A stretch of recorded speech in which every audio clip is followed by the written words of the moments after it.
Craig Bolanos joins us now, the founder and wealth advisor at VestGen Wealth Partners. Thanks for joining us, Craig. You're on WGN. How are you? John, it's great to be with you, but now I'm nervous and anxious about all the corrugated cardboard that's getting delivered to my front door. I think that what you need to do is have it delivered to your office, and then people are there rather than to a vacant home. That's one suggestion, but not everybody's office allows that. No, you're right. It might just be the move. But you know what? As far as the economy and market goes, I got to tell you, solid growth, an ongoing rate cutting cycle, treasury yields that aren't a headwind to stocks, big talk on tariffs, but a belief by markets it's more of a tactic than an actual tariff. It's a good setup going into year-end 2024 and probably to kick off 2025. Markets, though, are a little flat. We had not so promised. The economy's too hot still, right? Markets might be a bit flat, but, we have to look at the current state that we're in again, not the future state that we could be. I look at it and I say earlier this week, the NASDAQ pierced a big level. We're a little down from that, but we pierced 20,000 on the NASDAQ. That is a testament and a reminder to everybody about how transformative big tech, specifically artificial intelligence, has been back-to-back 2 years in a row. Yeah. So what do I say? It's okay to have a little bit of breathing room because you can't run with consistent gains week after week, week after week. Once in a while, you got to pause and reset, and we're doing a little bit of that this second week of December. I wonder what the best sort of measure of the economy is, or the whatever is. The Dow gets over-reported. The NASDAQ is very specific. Maybe it's the S&P, maybe it's the Russell. I mean, I wonder which of the indices would best inform me on how the economy is doing. I think every indice tells its own story, and every indice adds to the narrative.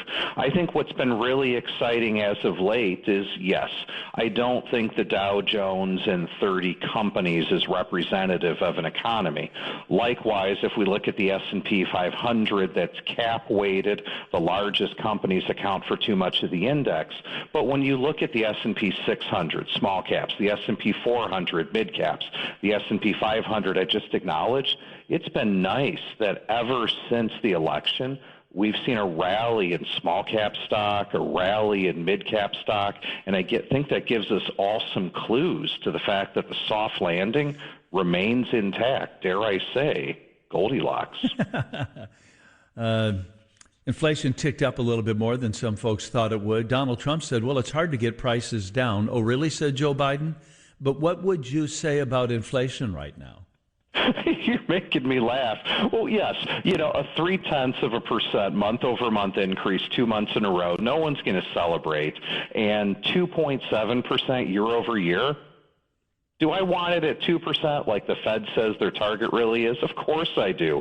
But if you told me, John, I'm going to be in an environment going forward where the fall in inflation kind of arrests, it stops here, maybe 2.6, 2.7% year-over-year, I'm happy because wages should be outgrowing that pace.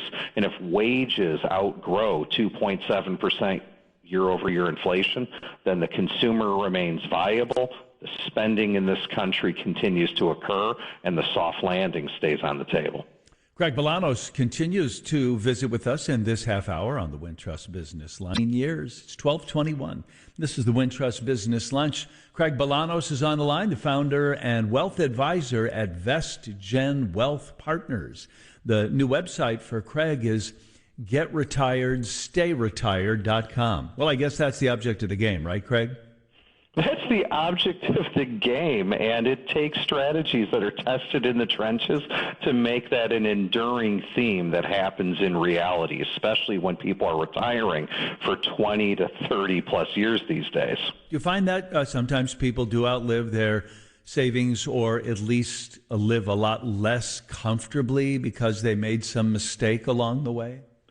I don't think we see that in the clients that we serve at VestGen, but certainly in the marketplace, there are people who come into retirement unprepared. And sometimes retirement is thrust upon people not by their choice. That's reductions in force. that's needing to leave the workforce early to take care of an aging parent or a spouse who gets ill. So the retirement challenge is just daunting for a lot of people.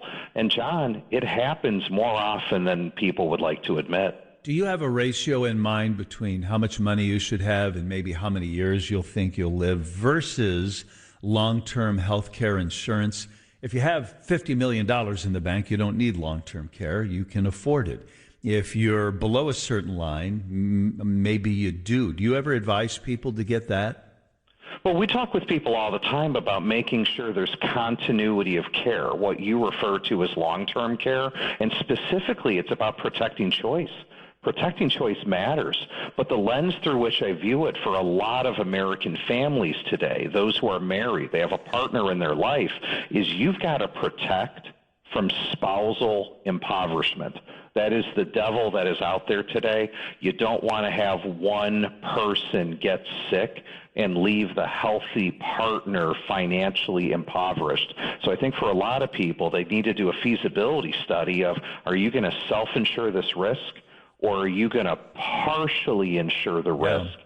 And I think partially insuring the risk is the way a lot of people go, but you need to make sure that you get solutions that are enduring, because you don't want to do something that's going to cause you to get premium hikes in the future.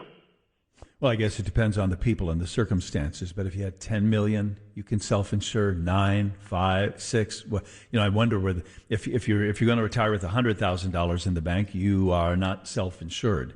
But maybe you can't afford that kind of long-term care insurance premiums either, right? Yeah, there's no hard and fast rule of thumb. I mean, John, something that was very personal to me, everyone's got their own story. My mom had ALS, Lou Gehrig's disease.